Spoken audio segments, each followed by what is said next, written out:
श्री कवरदारी विठ्ठल श्री ज्ञानदेव तुकाराम पंढरीनाथ भगवान की जय। माऊली ज्ञानेश्वर महाराज की जय। जगद्गुरु तुकाराम महाराज की जय। सद्गुरु जोग महाराज की जय। इंद्रियार्थेषु वैराग्यम अनहंकार एव च जन्म मृत्यु जरा व्याधी दुःख दोषानुदर्शनम। नमो ज्ञानेश्वरा निवृत्ती उदारा सोपान देवा। मुक्ताबाई नमो त्रिभुवन पावनी आद्यत्रय जननी देवाची। शरण शरण एकनाथा पायी माथा ठेविला नका पाहू गुण दोष झालो दास पायांचा। तुकाराम तुकाराम नाम घेता कापेयम धन्य तुकोबा समर्थ जेने केला पुरुषार्थ। संपाद्य ज्ञानंच विधाय भक्तिं विलोकितो येन समाधिराजा। वैराग्यवंतं सुविचारयुक्तं नमामि जोगं शिरसा गुरुंतम। इंद्रियार्थेषु वैराग्यम मनहंकार एव च जन्म मृत्यु जरा व्याधी दुःख दोषानुदर्शनम। सर्व गुरुवर्यांना समोरच्या सर्व ज्येष्ठ श्रेष्ठ गुरुबंधूंना नमन करतो। आपल्या वारकरी शिक्षण संस्थेच्या सर्व परंपरेला नमस्कार करतो आणि सेवेला सुरुवात करतो। आजी पांडुरंग वैद्य शंकर बुवा विश्वनाथ भाऊ 4-5 जण आहेत। प्रस्तुत सेवेला घेतलेला जो श्लोक आहे तो श्रीमद भगवद्गीतेतील 13व्या अध्यायातील 8वा असा आहे। श्लोकावरती बोलण्यापूर्वी थोडासा परिहार द्यायचा तो असा की आपण या भगवान परमात्म्याच्या वारीच्या निमित्ताने सर्वजण वाटचाल करत आहोत। ही वाटचाल करत असताना आपण ज्या दिंडीमध्ये चालतो त्या दिंडीला फार मोठी महान परंपरा आहे। शेडगे दिंडी नंबर 3 1832 या साली ज्यावेळेस हा सोहळा मोठा करण्याचं ठरवलं गेलं त्यावेळेस हैबत बाबांच्या सोबत असणारे पुण्यातील काही मंडळी आणि त्यांच्या सोबतच आपल्या दिंडीचे मालक शेडगे बाबा हे देखील या सोहळ्यामध्ये प्रमुख अशा प्रकारचे होते। म्हणून आपली ही जी दिंडी आहे ही प्रमुख आणि मानाची अशा प्रकारची दिंडी आहे। या दिंडीमध्ये आपण चालतो हे आपलं परम भाग्य आहे। या दिंडीची परंपरा आपण बघितली तर फार मोठी आहे। या दिंडीमध्ये वारकरी शिक्षण संस्थेचे महान तपस्वी असणारे संत वैकुंठवासी मामासाहेब दांडेकर, वैकुंठवासी गुरुवर्य मोठे बाबा, वैकुंठवासी गुरुवर्य शांताराम गुरुजी, भाऊसाहेब महाराज, वैकुंठवासी घुले बाबा, नथुसिंग बाबा, मारुती बाबा हे सगळे जण या दिंडीमध्ये चालत होते। तसेच आज ज्यांची पुण्यतिथी आहे असे वैकुंठवासी पांडुरंग बाबा वैद्य हे देखील या आपल्या दिंडीमध्ये चालत असायचे। आपली दिंडी फार मोठ्या संतांची महंतांची अशा प्रकारची दिंडी आहे। या दिंडीमध्ये वैकुंठ आपल्या संस्थेचे लोक तर चालतातच, परंतु या दिंडीमध्ये वैकुंठवासी गुरुवर्य दुंडा महाराज देगलूरकर त्यांच्या घराण्यातील मंडळी, तसेच भानुदास त्यांच्या घरातील मंडळी म्हटलं, तसेच आपल्या येडशीकर घराण्यातील रामभाऊ महाराज येडशीकर बंधुद्वय या आपल्या दिंडीमध्ये चालत असायचे। फार मोठा भजनाचा आनंद आपल्या या दिंडीत आजही आहे, तो टिकून आहे। कारण आजही आपल्या दिंडीमध्ये वारकरी शिक्षण संस्थेतील गुरुवर्य चालतात। ज्येष्ठ श्रेष्ठ असणारे आपले गुरुवर्य पांडुरंग बाबा चालतात। आपले बारगजे बाबा असतील, देवराम बाबा असतील, सगळी ज्येष्ठ श्रेष्ठ मंडळी, आमचे ज्येष्ठ गुरुबंधू असणारे माऊली असतील, शिवाजी बाबा आहेत, सगळ्यांची नावं घेणं उचित होणार नाही. सगळेच आपल्या दिंडीमध्ये महान महान अशा प्रकारचे साधू तपस्वी संत चालत असतात. वैकुंठवासी गुरुवर्य बाजीराव बाबा चालायचे, आपले राजाराम बाबा, सूर्यवंशी, फार मांदियाळी संतांची मांदियाळी आपल्या या दिंडीमधून चालायची. आणि ही परंपरेची अशा प्रकारची आपली दिंडी आहे. आणि या दिंडीमध्ये मी देखील 1999 पासून चालतो आहे आणि 1999 पासून चालतो आहे, त्यामुळेच आजची सेवा मला प्राप्त झालेली आहे. तर माझ्या वडिलांची मिरासी गा देवा, तुझी चरण सेवा पांडुरंगा, या न्यायाने तुमच्या समोर तोडकी मोडकी सेवा करण्याचा मी प्रयत्न करणार आहे. आज वैकुंठवासी गुरुवर्य पांडुरंग बाबा वैद्य यांची पुण्यतिथी तर आहेच, परंतु आपल्या दिंडीचे जे मालक आहेत वैकुंठवासी विश्वनाथ बुवा मोरे यांची देखील आज पुण्यतिथी आहे. अजूनही आपल्या या दिंडीच्या परंपरेतील अनेक जणांची पुण्यतिथी आजच्या दिवशी आहे. म्हणून आजचा हा दिवस हा अतिशय महत्वाचा आहे. नातेपुते मुक्कामीच निरोप आला की गुरुवर्य पांडुरंग बाबा वैद्य हे भगवान परमात्म्याच्या चरणी लीन झाले. आणि त्यावेळेसही मी या दिंडीतच चालत होतो. आम्ही त्यावेळेस पहिल्याच वर्षाला होतो. आजही आमच्या वर्षाचे जे विद्यार्थी आहेत, आमचा पाठ जो आहे तो अतिशय भाग्यवान अशा प्रकारचा आहे. आमच्या पाठाचे 3 जण गाथा मंदिरावरती शिक्षक आहेत. आमच्याच पाठाचे कुराडे माऊली ज्ञानेश्वरी कंठस्थ केली त्यांनी, ज्ञानेश्वरीवरती छान पाठ घेतात. आमच्या पाठात जवळजवळ 20-25 ब्रह्मचारी आहेत आणि त्यातला मी एक आहे. तर ही जी परंपरा आहे ही विशेष अशा प्रकारची परंपरा आपल्या दिंडीला लाभलेली आहे. आणि त्या परंपरेच्याच योगाने या दिंडीत चालण्याचा योग आला आणि म्हणून ही सेवा आहे. सेवा करत असताना कशावरती बोलावं असं वाटत होतं. ही जी वारीची वाटचाल आहे ती वाटचाल अतिशय सुंदर अशा प्रकारची आहे. या वारीच्या वाटचालीमध्ये 3ही प्रकारची सेवा होत असते. कायिक सेवा, वाचिक सेवा आणि मानसिक सेवा, या 3ही प्रकारची सेवा या वारीच्या वाटचालीत होत असते. कायेने म्हणजे आपण शरीराने चालत असतो, वाचेने आपण भगवान परमात्म्याचे गुणगान करणारे, संतांचं गुणगान करणारे अभंग आपण आळवत असतो.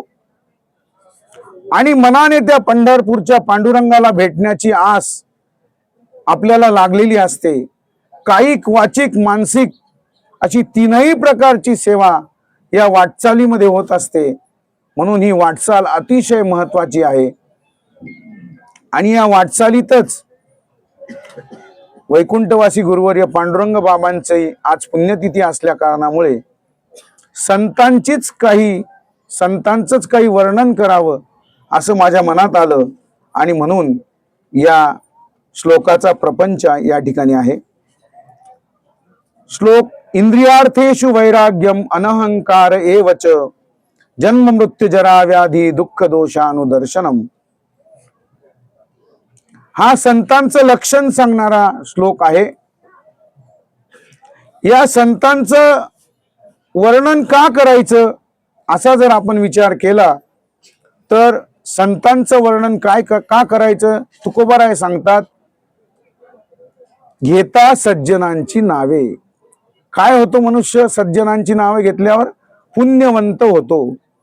पुण्यवंत व्हावे घेता सज्जनांची नावे. मनुष्याला पुण्य प्राप्त होतं. एवढंच नाही, तुका म्हणे पापे जाती संतांची या जपे. आपल्या जीवनातली पाप नाहीशी होतात म्हणून या संतांचं वर्णन करायचं आहे, या सज्जनांचं वर्णन म्हणून करायचं आहे. या संतांच्या वर्णनाने आपला परमार्थ, यांच्या गोष्टी जरी आपण केल्या तर आपल्या जीवनामध्ये आपला परमार्थ दृढ अशा प्रकारचा होतो. म्हणून आपल्याला संतांचं चरित्र, संतांचं वर्णन करायचं आहे. हरपले आपण पे पावे, अशा प्रकारचं आपलं जे स्वरूप आहे त्याच्यापासून आपण हरवलेलो आहोत. आत्मस्वरूपापासून आपण हरवलेलो आहोत. आत्मवस्तू जी आहे ती आपल्यापासून हरवलेली आहे, ती या संतांच्या वर्णनाने प्राप्त होते. म्हणून या संतांचं वर्णन करायचं आहे. हे संत जे आहेत त्यांची विशेषता काय आहे, तर संत जे आहेत ते जन्माने जन्म त्यांचा वारला जातो, मरणाने त्यांचा मृत्यू संपला जातो, परंतु ते कीर्ती रूपाने उरत असतात. कीर्ती रूपे उरावे असं म्हटलेलं आहे. तुका म्हणे एका मरणेची सरे, उत्तमची उरे कीर्ती मागे. एक त्यांच्या मरणाने त्यांची कीर्ती ही आपल्या मागे उरत असते. त्यांनी जीवनामध्ये जी वाटचाल केली ती वाटचाल आपल्याला भगवान परमात्म्याकडे नेणारी असते. म्हणून आपण ही वारीची वाटचाल करत असतो. त्यांनी दाखवून दिलेला जो मार्ग आहे त्या मार्गाने आपण चालत असतो. मार्ग दावूनी गेले आधी दयानिधी संत ते, त्यांनी दाखवलेल्या मार्गाने आपण वाटचाल करत असतो. म्हणून त्यांचं वर्णन आपल्याला करायचं आहे. आपण जगात बघायला गेलो तर आपल्या जीवनात मार्गदर्शक, रस्ता दाखवणाऱ्याची गरज असतेच. पण मार्गदर्शक कसा असावा, तर मार्गदर्शकाचे 3 गुण सांगितलेले आहेत. मार्गदर्शक हा असा असावा की त्याला साध्य प्राप्ती काय करायची याचं सर्वथा ज्ञान असलं पाहिजे. त्याच्याजवळ ज्याला त्या वाटेपर्यंत न्यायचं आहे तो त्या वाटेपर्यंत गेला पाहिजे, याच्याबद्दलची तळमळ असली पाहिजे. हे 2 गुण महत्वाचे आहेत. किंवा आपल्या शास्त्रीय भाषेमध्ये तो ब्रह्मनिष्ठ असला पाहिजे, तो श्रेष्ठ असला पाहिजे, श्रोत्रिय असला पाहिजे आणि तो कृपाळू असला पाहिजे. जे गुरुचे गुण सांगितलेले आहेत, गुरुचे लक्षण सांगितलेले आहेत ते त्याच्याजवळ असले पाहिजेत. आपण जर व्यवहारात गेलो तर व्यवहारामध्ये जिकडे तिकडे आपल्याला बोर्ड दिसतात, कर सल्लागार, कायदेशीर सल्लागार. आपण मार्केटमध्ये गेलो तर वेगवेगळे कन्सल्टंट आपल्याला दिसतात. मार्केटमध्ये गेलेल्यानंतर आपल्याला हे सगळे सल्ला देतात, पण कसा देतात, ते आपल्या कल्याणाची इच्छा न ठेवता त्यांचं स्वतःचं आधी कल्याण करून घेतात. कसं काय, तर ते आपल्याकडून पहिले पैसे घेतात आणि मग आपल्याला सल्ला देतात. तर अशा प्रकारचा हा व्यवहारातल्या मार्गदर्शकांचा एक प्रकार आहे. व्यवहारातले मार्गदर्शक आपल्याला निश्चित, आपलं जे निश्चित ध्येय आहे, जे जगद्गुरु तुकोबारायांनी सांगितलेलं आहे, आपल्या जीवनाचं जे सार्थक आहे ते तुकोबाराय सांगतात. तुका म्हणे जन्म आल्याचे सार्थक, विठ्ठलची एक देखिलिया. हे अंतिम साध्य माणसाच्या जीवनातलं आहे, परंतु व्यवहारातले मार्गदर्शक त्या साध्यापर्यंत आपल्याला नेऊ शकत नाहीत. अजून एक मार्गदर्शकाचा गुण असतो, त्याच्याजवळ कुठलाही प्रकारचा भेदभाव नसतो, आपपर भाव त्याच्याजवळ नसतो. आपण व्यावहारिक क्षेत्रामध्ये गेल्यानंतर तुम्हाला सर्वत्र आपपर भाव दिसतो. व्यवहारात आपण फिरत असताना सर्वत्र आपल्याला दिसून यायला लागलेलं आहे की आपल्या जवळचा असेल, आपल्या नात्यातला असेल, आपल्या जातीचा असेल, आपल्या गल्लीतला असेल, आपल्या गावचा असेल, आपल्या भागाचा असेल, असं सगळीकडे आहे. हे व्यवहारात आपपर भाव आहे. परंतु संतांजवळ अशा प्रकारचा आपपर भाव नाही. निश्चित अंतिम ध्येयापर्यंत पोहोचून देण्याची त्यांच्याकडे ताकद अशा प्रकारची आहे. आणि आपल्या जीवनात आपलं कल्याण झालं पाहिजे अशा प्रकारची तळमळ त्यांच्या जवळ आहे. व्यवहारामध्ये तशा प्रकारची तळमळ आपल्याला दिसून येत नाही. क्वचित असे गुरु असतात. आम्ही ज्यावेळेस शाळा शिकत होतो त्यावेळेस असे गुरु होते. इंजिनिअरिंग असताना सुद्धा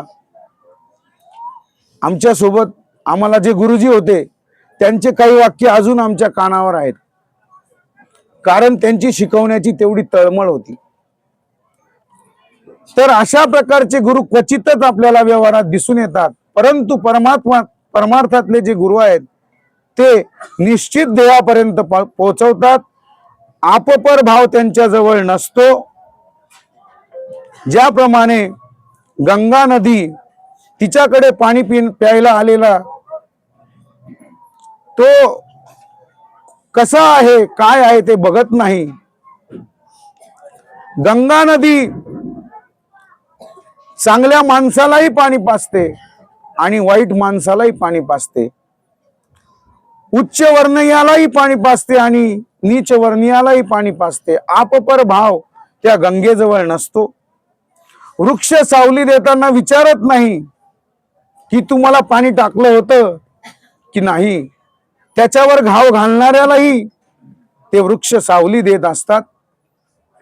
तसंच संत आपल्या जीवनामध्ये आपल्याला सतत अशा प्रकारे मार्गदर्शन करत असतात.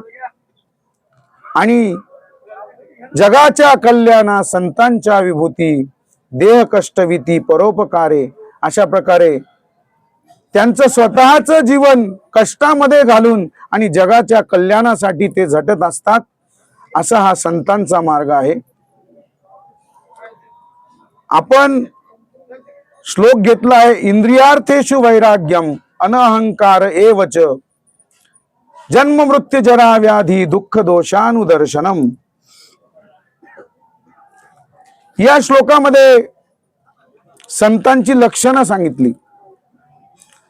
संत जे आहेत ते वैराग्याने युक्त आहेत, अहंकार रहित आहेत. एवढंच नाही तर ते सावध आहेत. कशाबद्दल सावध आहेत? जन्म मृत्यू जरा व्याधी यांच्यापासून होणारं जे दुःख आहे त्याच्यापासून सावध आहेत. आपल्याला जगात 5 प्रकार करता येतील. काही लोक बेसावध आहेत. त्यांना शास्त्र संस्कार नाहीत. निश्चित ध्येय काय आहे ते देखील माहीत नाही. आपल्याला जीवनात काय करायचं आहे हेही त्यांना कळत नाही आणि काय करायचं नाही तेही कळत नाही.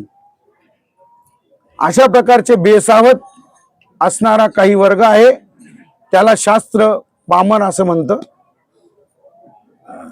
दुसरा वर्ग आहे जगातला, तो दुःखाकडे पाहून सावध होतो. आपल्याला उदाहरण बघता येईल सिद्धार्थाचं. सिद्धार्थ एका उच्च कुटुंबामध्ये जन्माला आला, राजघराण्यामध्ये जन्माला आला. त्याच्या घरच्यांना आधीच ज्योतिषाने सांगून ठेवलं होतं की याला कुठेही बाहेर पाठवू नका. त्याला राजवाड्याच्या बाहेर जाऊ दिलं जात नसायचं. परंतु सिद्धार्थ एक दिवस सहज बाहेर पडला बाहेर पडल्यानंतर त्याने एका झाडाखाली एक तरुण नाही बरं का, थोडा म्हातारा, ज्याचे केस तारुण्यातून तो वार्धक्याकडे जात होता, असा त्याचे केस पांढरे झालेले होते. आणि त्या सिद्धार्थाने त्याच्याकडे बघितलं. त्याच्याकडे बघितल्यानंतर सिद्धार्थाच्या मनात आलं, आपले केस असे पांढरे होतील का? थोडा पुढे गेला. त्याने पुढे रस्त्याच्या कडेला एक जर्जर देह असलेला, व्याधीने ग्रस्त असलेला मनुष्य पाहिला. त्याच्या हाताला कुष्ठरोग झालेला होता. असा मनुष्य पाहिला. हात वाकडे झालेले होते, त्याची बोट वाकडी झालेली होती. असा व्याधीग्रस्त मनुष्य बघितल्यानंतर सिद्धार्थाचं मन कळवळलं. त्या मनुष्याकडे बघून म्हणायला लागला, कदाचित आपल्याला देखील अशी व्याधी तर नाही होणार ना? अजून थोडा पुढे गेला आणि पुढे गेल्यानंतर बघतोय 4 जण एका प्रेताला घेऊन चालले होते. राम नाम सत्य है. त्या प्रेताकडे बघितल्यावर त्यांनी त्या लोकांना आजूबाजूच्या विचारलं, हे काय आहे? त्या लोकांनी सांगितलं, हे प्रेत आहे. हा मनुष्य मेला म्हणून याची आता तिरडी काढणार आहेत आणि आता काढलेली आहे आणि याचे आता अंत्यसंस्कार होणार आहेत. सिद्धार्थ मनातच म्हणतो, माझी देखील अशा प्रकारची तिरडी निघेल, मलाही मरावं लागेल. अजून त्याचं अंतःकरण विव्हळ झालं. पुढे गेला आणि पुढे बघतो तर काय, एक संन्यासी झाडाखाली बसलेला होता आणि भगवान परमात्म्याचं चिंतन करत होता. अंगावर काशाय वस्त्र घातलेले होते आणि परमानंदामध्ये त्याने समाधी लावलेली होती. त्याच्याकडे बघितलं सिद्धार्थाने आणि सिद्धार्थ म्हणाला, मला जर त्या म्हातारपण येणार आहे, माझेही केस पांढरे होणार आहेत, मलाही माझ्या अंगामध्ये व्याधी जडणार आहेत, मलाही एकदा जर जायचंच आहे, तर का मी अशा प्रकारचा संन्यास घेऊ नये? आणि म्हणून सिद्धार्थाने देखील वनाचा रस्ता पकडला आणि सिद्धार्थाचा कोण झाला? गौतम बुद्ध अशा प्रकारचा झाला. शुद्ध बुद्ध मुक्त आत्म्याचं चिंतन करू लागला. अशा प्रकारचे लोक दुःखाकडे पाहून सावध होणारेही काही आहेत. काही दुसऱ्याच्या सांगण्यावरून सावध होणारे आहेत.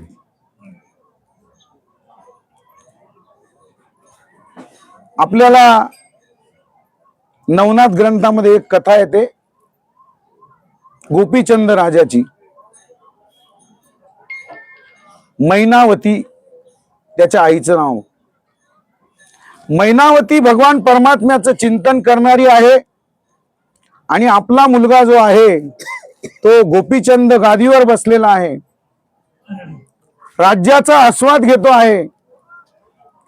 आणि आस्वाद घेत असताना त्यांनी त्याच्या राजवाड्यामध्येच सुंदर अशा प्रकारचा स्विमिंग पूल बांधलेला आहे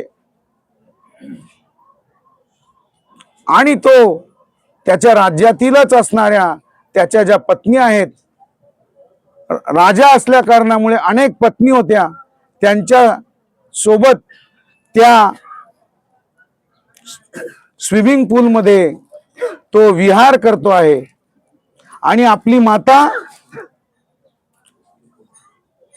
राजवाड्यातून त्याच्याकडे बघते की आपला मुलगा जो आहे या विषयांच्या नादी लागलेला आहे, म्हणून ती रडायला लागते.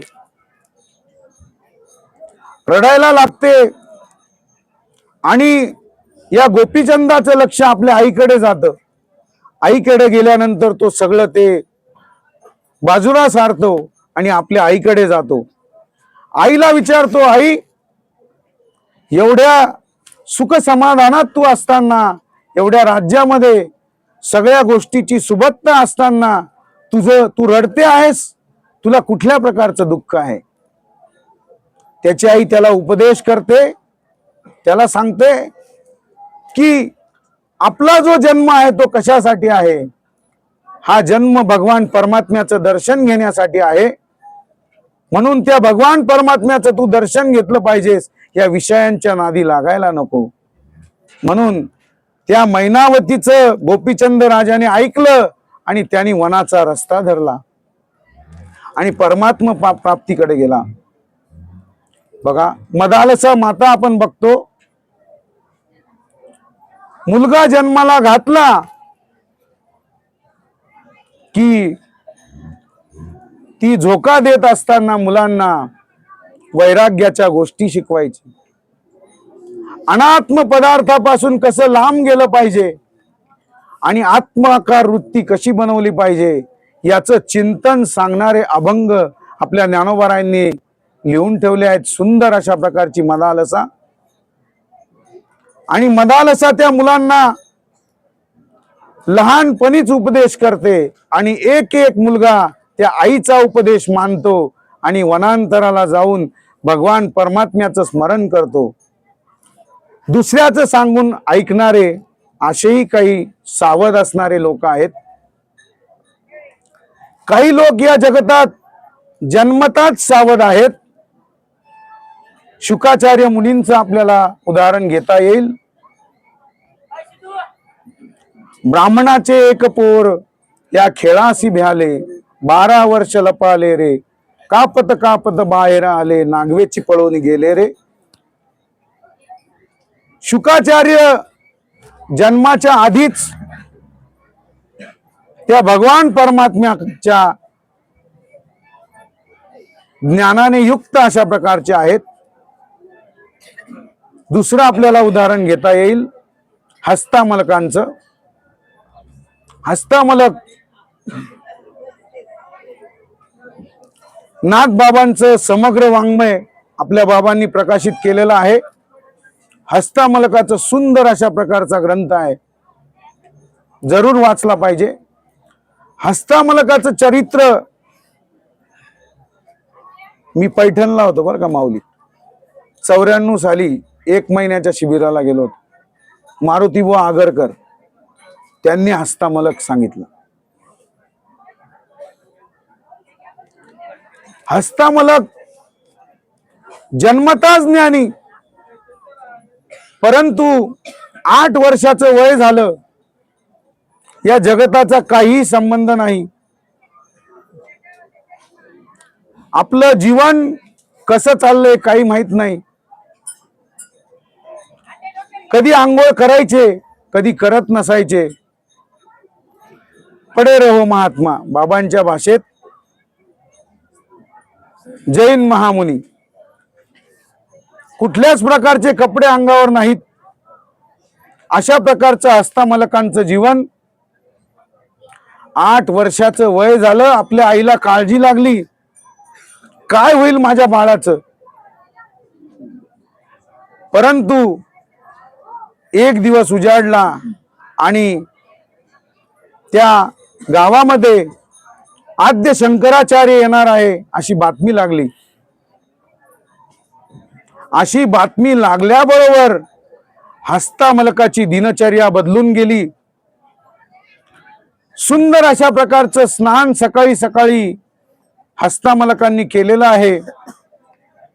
छान वस्त्र परिधान केले, आपल्या आईला अन्न शिजवायला लावलं, गोडधोड बनवायला लावलं.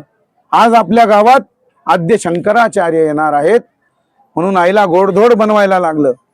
आद्य शंकराचार्य आलेले आहेत. आल्यानंतर प्रथम हस्तामलकांच्याच घरी आले आणि ती आई महाराजांना म्हणते आहे, याची दिनचर्या आज बदललेली दिसते आहे. आज मोठा भाग्याचा दिवस आहे. शंकराचार्य महाराज हस्तामलकांना प्रश्न विचारतात, कस्त्वम कोहम, अशा प्रकारचा प्रश्न. तुम्ही कोण आहात? अशा प्रकारचा प्रश्न विचारल्यानंतर हस्तामलक उत्तर देत आहेत, मी नाहम मनुष्यो, मी मनुष्य नाही, मी क्षत्रिय नाही, मी वैश्य नाही, माझा कुठल्याही प्रकारचा धर्म नाही, मी शिवस्वरूप अशा प्रकारचा आहे. हे आहेत जन्मताच सावध असलेले. आणि काही लोक या पृथ्वी तळावर असे येतात की ते सगळ्यांना सावध करण्याचं काम करतात. आणि आज ज्यांची पुण्यतिथी आहे त्यांनी अनेक महाराष्ट्रातील साधकांना सावध करण्याचं काम केलं. मृदुंगाच्या रूपाने केलं, गायनाच्या रूपाने केलं, संस्कृत व्याकरणाच्या रूपाने केलं, काही विद्यार्थ्यांना पंचदशीच्या रूपाने बाबांनी अशा प्रकारे मार्गदर्शन केलं. हे दुसऱ्यांना सावध करण्यासाठी जन्माला आलेले असतात आणि त्यांचंच वर्णन या श्लोकामध्ये या ठिकाणी केलेलं आहे. भगवान परमात्मा सांगतात, इंद्रियार्थेषु वैराग्यम.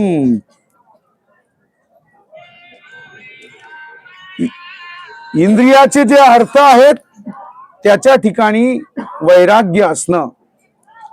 अर्थ म्हणजे पैसा नाही बरं का. इथे इंद्रियांच्या ठिकाणी असलेला जो अर्थ म्हणजे आपले विषय ज्याला आपण म्हणतो, त्या विषयाच्या ठिकाणी असणार आपलं लक्ष आणि त्या लक्षाकडे न जाता त्याच्यापासून त्याचा त्याग करणे म्हणजे वैराग्य. गुरुवर्य मारुती बाबा वैराग्य शब्दाचा अर्थ सांगताना म्हटले, विगतः रागः वैराग्यः. ज्यांचा राग निघून गेलेला आहे, राग म्हणजे आपल्याला येतो तो नाही, राग म्हणजे आसक्ती. ज्यांची या संसारातील या विषयांवरची आसक्ती निघून गेलेली आहे त्याला म्हणायचं वैराग्य. वैराग्य याचं वर्णन करणं इतकं सोपं नाही. आपल्या वारकरी शिक्षण संस्थेची परंपरा फार अतिउच्च अशा प्रकारची आहे आणि वारकरी शिक्षण संस्थेने जो गाथा प्रकाशित केलेला आहे त्याचं ज्यांनी लिखाण केलं असे असणारे त्यांना सगळेजण वैराग्याचा महामेरू म्हणतात. वैराग्याचा महामेरू तो हा नत्थुसिंग डोंगरू. पुढचं मी बोलत नाही. तर असे बाबांनी या वैराग्याचं या गाथेच्या परिशिष्टामध्ये सुंदर अशा प्रकारचं वर्णन केलेलं आहे. वैराग्य म्हणजे काय? बाबांनी सुरुवातीला परवैराग्य सांगितलं, नंतर अपर वैराग्य सांगितलं, स्मशान वैराग्य वगैरे वगैरे अनेक प्रकारे या वैराग्याचं वर्णन केलं. विवेकासहित वैराग्याचे बळ दगदगीत ज्वाळ अग्नी जैसा. हे बाबाच लिहू शकतात. कारण बाबांनी भामचंद्र डोंगरावरती अंगावर कपडे परिधान नाही केलेत, अंगावर फक्त गोंडपाट लावायचं आणि भगवान परमात्म्याच्या सानिध्यात गाथ्याची सेवा करायची. अनेक वर्ष बाबांनी सेवा केली म्हणून ते वैराग्यावर लिहू शकलेत. बाबांचं वैराग्य काय सांगायचं? बाबा कोणाच्या घरी गेले फुकटचं खात नव्हते. एकदा आमच्या घरी आले बाबा आणि जेवण झालं. सगळ्यांना म्हटले की आता आराम करायचा, पण इकडे या म्हटले. सगळेजण सगळ्यांना घरातल्या बोलवलं, समोर बसवलं. म्हटले अरे तुमच्या घरचं मला फुकट नको. तुम्हाला मी जगद्गुरु श्री तुकोबारायांचं वैकुंठ गमन सांगतो. बाबांनी अर्धा पाऊण तास आपल्या समाधी मध्ये जाऊन डोलत डोलत भगवान तुकोबारायांचं वैकुंठ गमन सांगितलं. आजही मी बघतो आमच्या वारकरी शिक्षण संस्थेमध्ये असे गुरुवर्य आहेत. मी परमेश्वर बाबांजवळ लहानपणापासून राहिलो. बाबा कोणाच्याही घरी गेलेत फुकट खात नाहीत. बाबा म्हणतात एक चाल तरी म्हटली पाहिजे, एक अभंग तरी म्हटला पाहिजे, एक अभंग तरी म्हणतात बाबा. आम्ही तीर्थयात्रेला गेलो आणि बेळगावला गेलो. तिथं गजानन बाबा आहेत, तिथं देवराम बाबा गजानन बुवा आहेत, त्यांची संस्था होती. तिथं सुद्धा बाबांनी मुलांना एक चाल शिकवली. अरे यांचं आपण खाल्लं ना म्हटले तर मुलांना एक चाल शिकवू. याला म्हणायचं वैराग्य.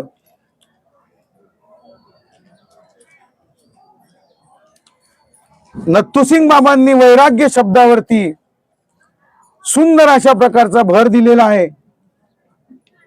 4 प्रकारचं वैराग्य बाबांनी त्या ठिकाणी सांगितलं.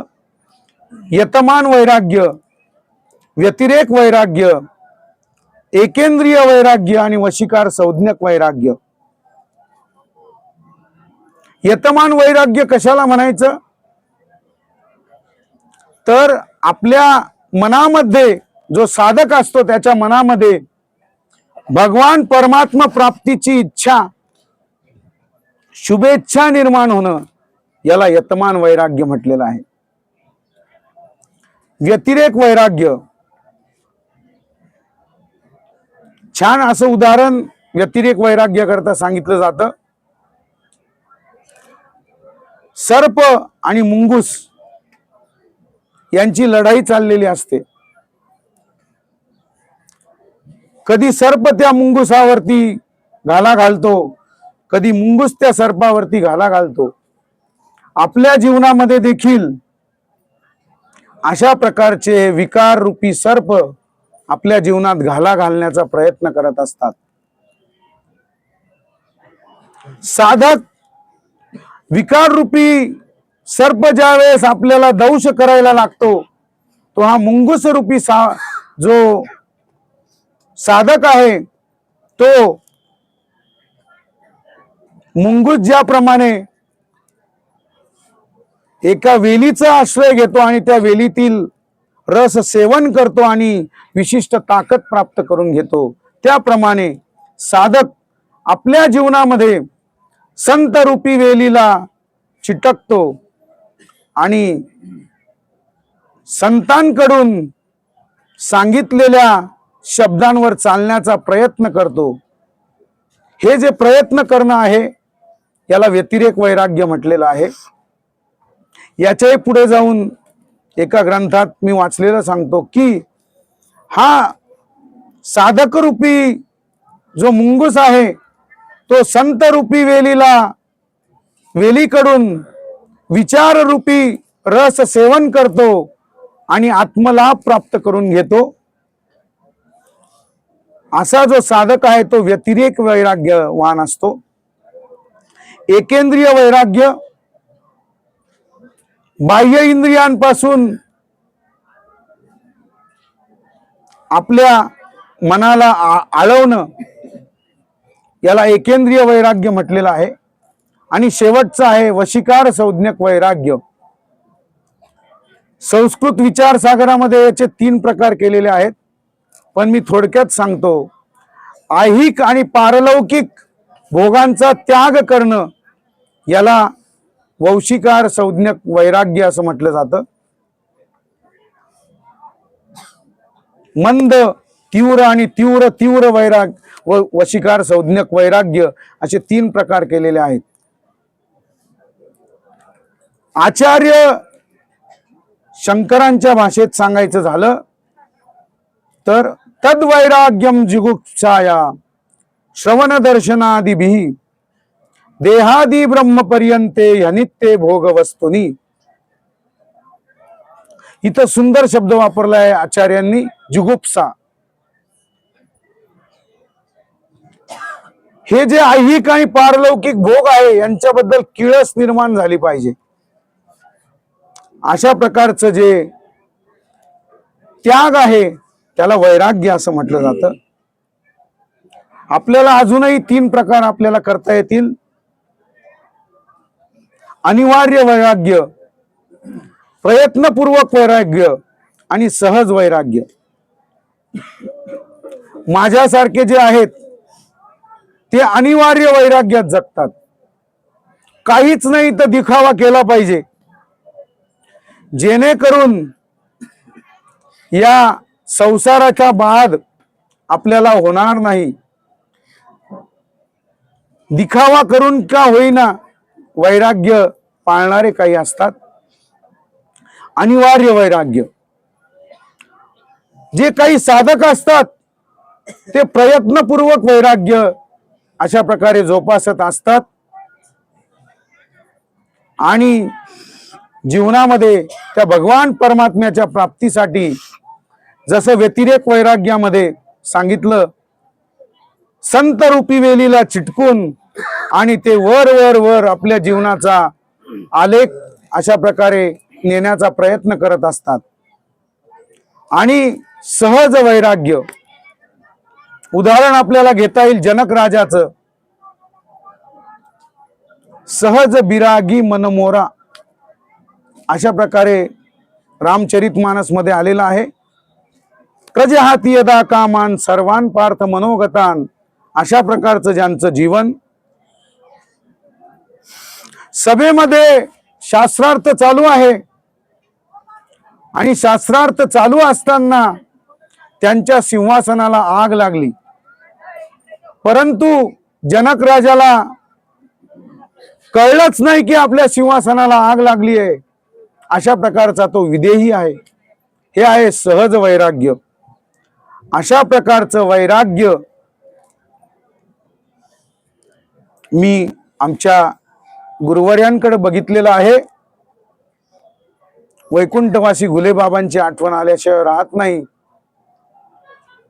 ज्या वेळेस पाठाला होतो तर बाबांकडे रोज जाण्याचा प्रसंग यायचा. नित्य चिंतन बाबांचं चालू असायचं. सतत हातामध्ये कोणता तरी ग्रंथ, वर्षातून 1 वेळा रामायणाचं पारायण करायचं बाबा. नित्य हातामध्ये ग्रंथ असायचा.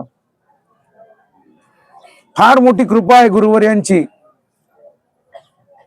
सगळ्यांचीच सेवा करण्याचं भाग्य मला लाभलं. लहानपणापासून मोठे बाबा, नथुसिंग बाबा, मधुकर बाबांची तर फार सेवा घडली. मोठे बाबा नित्य घरी येत असायचे. मधुकर बाबांची इतकी सेवा घडली की 1 वेळा तर बाबा गेले असं झालं. सगळी तयारी पण झाली, परंतु बाबांच्या जवळच बसलो होतो. बाबांचा एकदम श्वास चालू झाला लहानपणी.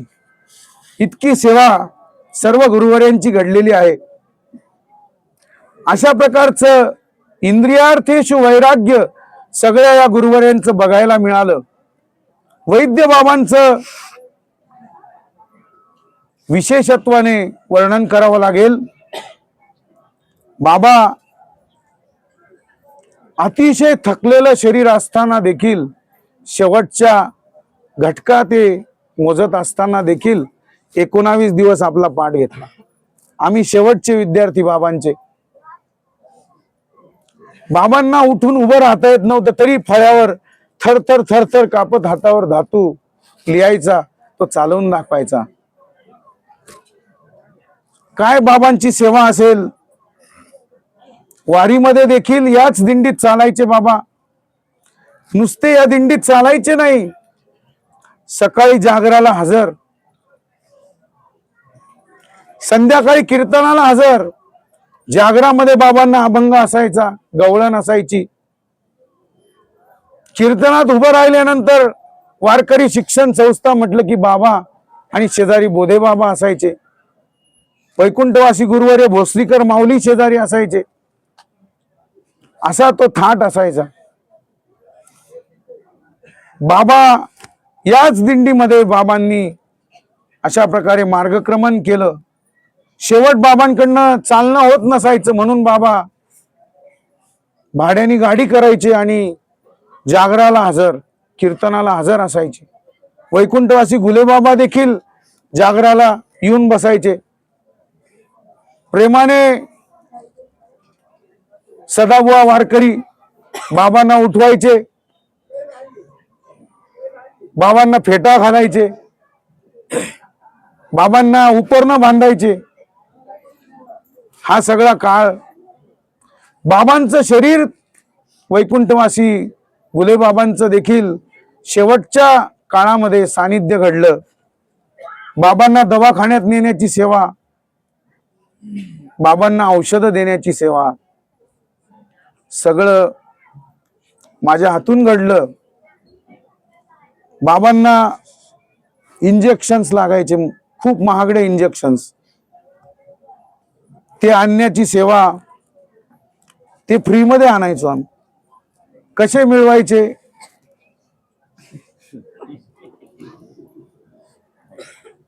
ती आयडिया होती आमच्याकडे थोडी.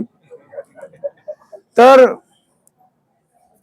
वेगवेगळ्या मोठमोठ्या कंपनीचे MR त्यांना भेटून आणि ती औषधं मिळवायची आणि बाबांना ते इंजेक्शन्स दिले जायचे. असा हा वैराग्यवान संतांच्या सानिध्यामध्ये राहण्याचा काळ. आणि म्हणूनच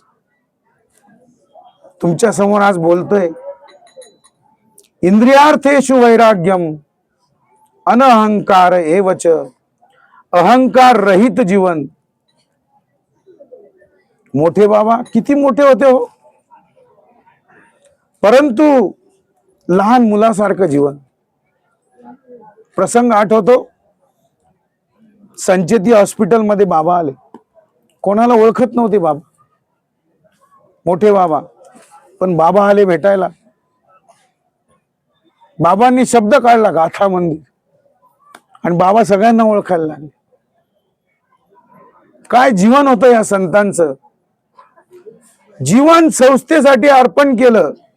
अशा या वैराग्यवान संतांचं जीवन बघण्यात आलं.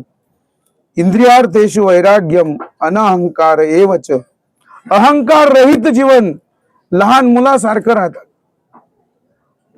कुठल्याही प्रकारचा अहंकार नाही. आणि हे सावध होते सगळे. सगळ्या संतांनी आपल्या जीवनामध्ये सावधता बाळगली. जन्माबद्दल सावध होते. जन्माचं दुःख त्यांना माहिती होतं, माहिती असतं. मृत्यूचं दुःख माहित असतं.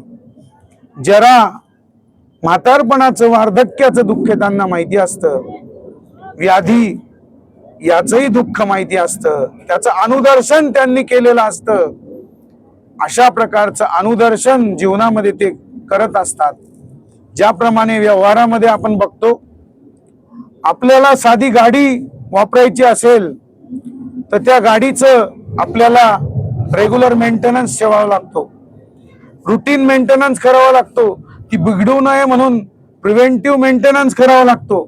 त्याप्रमाणे साधू संत जन्म, मृत्यू, जरा आणि व्याधी याच्याबद्दल सतर्क असतात. आणि त्यांना झालेल्या व्याधीचं ते व्याधी झाली असं कधीही समजत नाही. वैकुंठवासी गुले बाबा, मोठे बाबा, सगळ्यांनाच आपण बघितलं. कधी व्याधीचं दर्शन जगापर्यंत होऊ दिलं नाही. आपल्या दिंडीत चालणारे वैकुंठवासी बाजीराव बाबा, 64 गाठी होत्या बाबांना.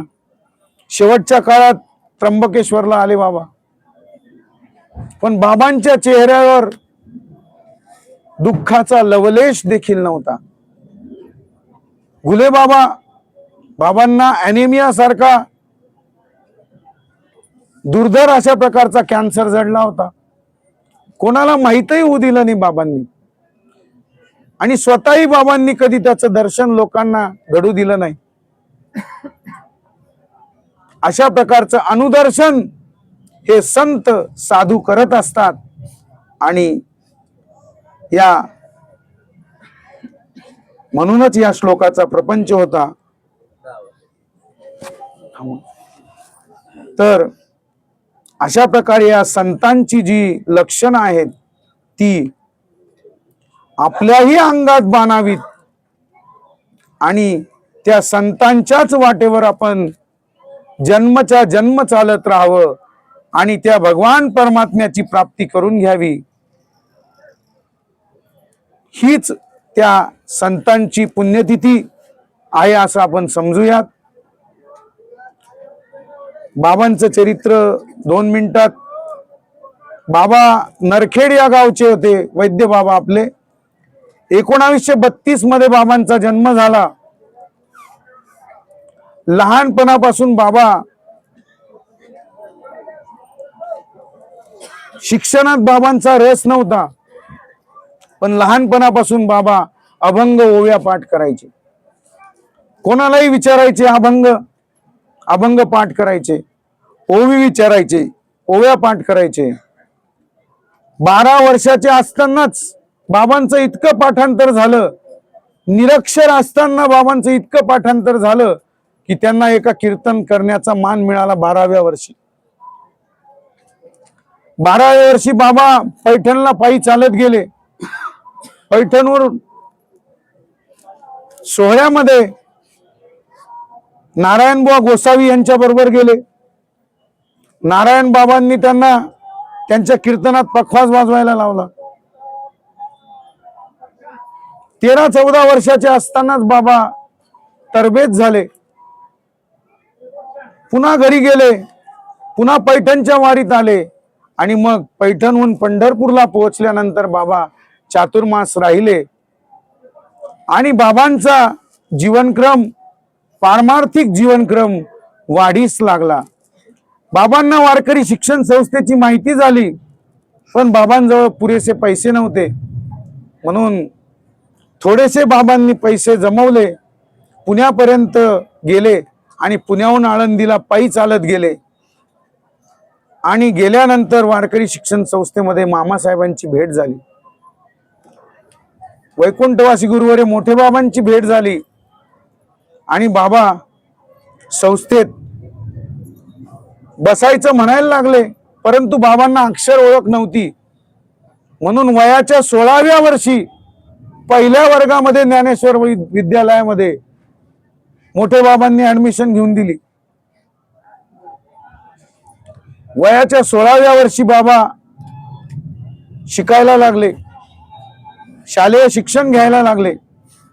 शालेय शिक्षण घेत असताना एक प्रसंग असा घडला की बाबा सगळे पुस्तक आपल्या थैलीमध्ये टाकले आणि पळत जायला लागले.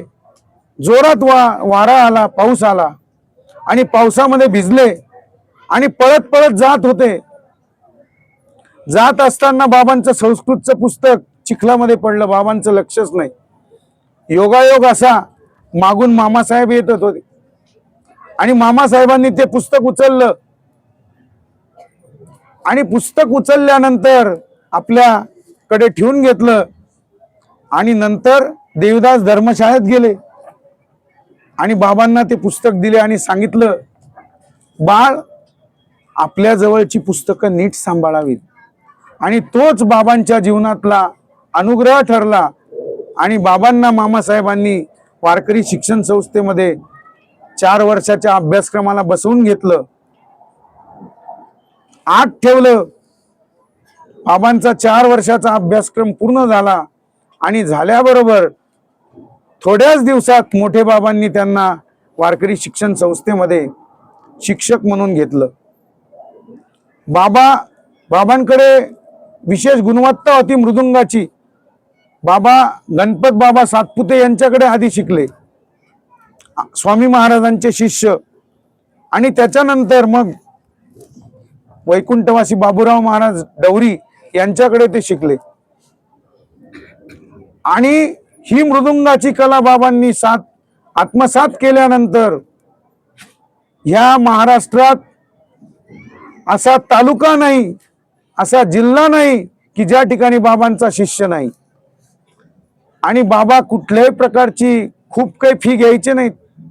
वर्षाला 50 रुपये, 5 रुपये होते तुमच्या काळात. आमच्या काळात 50 रुपये काहीतरी होते. नंतर शेवट 100 रुपये. आणि दिवसभर मुलांना पक्का शिकवत राहायचे. आणि बाबांकडे गायनाची उत्तम कला, एका रागातून दुसऱ्या रागात कसं जायचं, उत्तम अशा प्रकारची कला बाबांकडे होती. एकातून दुसऱ्यात, दुसऱ्यातून तिसऱ्यात आणि सगळ्या रागातून पहिल्या रागात यायचं, अशी उत्तम कला बाबांकडे होती. मी सांगून गेलो, तळावरती बाबांना रोज चाल असायची. दिंडीत भजनाचा आनंद बाबांमुळे असायचा. सगळे भजनानंदीच या दिंडीमध्ये असायचे. अशी ही दिंडी. आणि बाबा वारकरी शिक्षण संस्थेमध्ये व्याकरण शिकवायचे, गीतेचा अन्वय अर्थ शिकवायचे. आणि भाऊसाहेब गेल्यानंतर बाबा पंचदशीचाही पाठ घ्यायचे. अशा प्रकारे बाबांनी जीवनभर विद्यार्थी शिकवण्याचं काम केलं. जीवनभर वैराग्य, अहंकार रहित जीवन, जन्म मृत्यू जरा व्याधी यांचं अनुदर्शन जीवनामध्ये होतं. वारी चुकली म्हणून बाबांनी ठरवलं की आता आपली वारी चुकली. बाबा तुकोबारायांच्या प्रस्थानच्या दिवशी जायचं चुकलं, परंतु फपाळबुवांना पाठवलं बाबांनी, माझा नारळ घेऊन या. फपाळबुवा नारळ घेऊन आले. नारळ बाबांच्या हातात दिल्यावरती बाबा विव्हळ अंतःकरणाने रडायला लागले. हे सगळं कशामुळे माहितीये? नवनाथ बुवा होते आमच्या पाठाचे, कोमले बुवा आणि सुभाष बुवा होते. बाबा रडायला लागले, माझी वारी चुकली, काय होणार. बाबांना वेदना असह्य होत्या म्हणून बाबांचे हात बांधून ठेवले होते. बाबांनी वारी चालू झाली, मला वारीला जायचं म्हणून सिस्टर आली, तिच्या कानाखालीच लावली, मला वारीला जाऊ द्या, मला वारीला जाऊ द्या. एवढी तळमळ बाबांना होती. आणि नातेपुती मुक्कामी बाबांनी 2008 साली, आम्ही पहिल्याच वर्षात होतो, त्यावेळेस बाबांनी आपला देह परमात्म स्वरूपी लीन केला. अशा या बाबांच्या चरणी ही सेवा समर्पित करतो. सर्व गुरुवर्यांच्या चरणी ही सेवा समर्पित करतो. आपल्या दिंडीमध्ये आताही गुरुवर्य बाबा 80 वय बाबांचं आता चाललेलं आहे. 1961 पासून बाबांची, 1962 पासून बाबांची वारी चाललेली आहे. कदाचित आपण तेवढे वर्ष जगू की नाही तेही माहित नाही. इतक्या वाऱ्या बाबांच्या झाल्या. आजही तीच निष्ठा. 2लाच उठायचं, ओव्या, ज्ञानेश्वरीच्या ओव्या, भागवताच्या ओव्या, गाथा, गीतेचं पारायण रोज झालंच पाहिजे. शरीर कितीही थकलं तरी शरीराकडे ते बघत नाहीत. इंद्रियांच्या वरती असणारं, इंद्रियांच्या वर बाबांचा असलेला ताबा, मनावर असलेला निग्रह, आणि हे सगळे संतांचे लक्षण बाबांच्याही ठिकाणी आपल्याला पाहायला मिळतात. आपल्या दिंडीमध्ये चालणारे महान महान लोक आहेत. कानडी बाबा आहेत. बाबांना चालतानाच कलंडायला होतं, पण तरी चालतायत अजून. राजाराम शास्त्री आपले किती दिवस चालले बाबा. बारगजे बाबांना चालणं होत नाही, पण एक टप्पा का होईना चालतो म्हणतात. किती निष्ठा वारीबद्दल. असे निष्ठावंत भाव, भक्ताचा स्वधर्म, निर्धार हे वर्म चुको नये. या योगाने निष्काम निश्चळ विठ्ठली विश्वास, त्या पांडुरंग परमात्म्यावर असलेला विश्वास, यामुळे सगळेजण चालतायत आणि त्यांच्याच मार्गाने आपण चालत राहावं. आणि असं चालत चालत चालत चालत त्या भगवान परमात्म्याच्या स्वरूपामध्ये लीन व्हावं, हीच भगवान परमात्म्याकडे प्रार्थना करतो. झालेली सेवा सर्व गुरुवर्यांच्या चरणी, तुम्हा सर्व संतांच्या चरणी, तुम्हा सर्व श्रोत्यांच्या चरणी, माता भगिनींच्या चरणी समर्पित करतो आणि सेवेला इथंच विराम देतो. कुंडलीक वरदारी विठ्ठल श्री ज्ञानदेव तुकाराम पंढरीनाथ भगवान कुंडलीक वरदारी विठ्ठल श्री ज्ञानदेव तुकाराम पंढरीनाथ भगवान की जय.